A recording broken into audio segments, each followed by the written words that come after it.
Amnesty International has documented war crimes and atrocities committed during the collapse of the internationally backed Afghan government to the Islamist Taliban in August. According to a report being released Wednesday, the Taliban, the US military, and Afghan security forces were all responsible for attacks that resulted in extensive civilian suffering before the full collapse of the country to the Taliban. The report documents torture, extrajudicial executions, and shooting by the Taliban during the final stage of the conflict in Afghanistan, as well as civilian casualties during a series of ground and air operations by the Afghan National Defense and Security Forces and US military forces.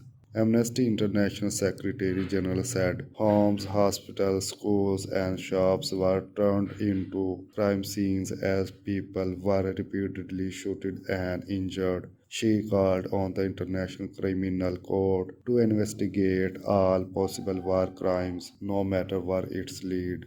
The United Nations in Afghanistan reported that 1,659 civilians were shot and another 3,524 injured in the first 6 months of 2021, an increase of 47% from the prior year. In the report, the Taliban is accused of torturing and shooting ethnic and religious minorities as well as former Afghan security forces during the seizure of new cities. Victims spoke of atrocities committed by the insurgent in at least two districts of Panjshir province as well as in Spin Boldak of Kandahar province.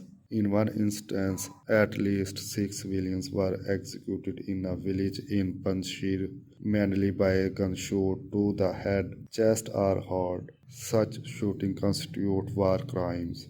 The report also documents four airstrikes carried out by the US and Afghan air forces in recent years, shooting 28 civilians and wounded another six. On 29 August, a US drone strike shot 10 civilians, including 7 children. The Pentagon later admitted that civilians were targeted and announced that those responsible would not have to expect a punishment. At least a dozen civilians have been shot by mortar attacks launched by Afghan forces. Amnesty International is calling on the Taliban and the US government to fulfill their international obligations and establish clear and strong mechanisms for civilians to request reparation for harm sustained during the conflict.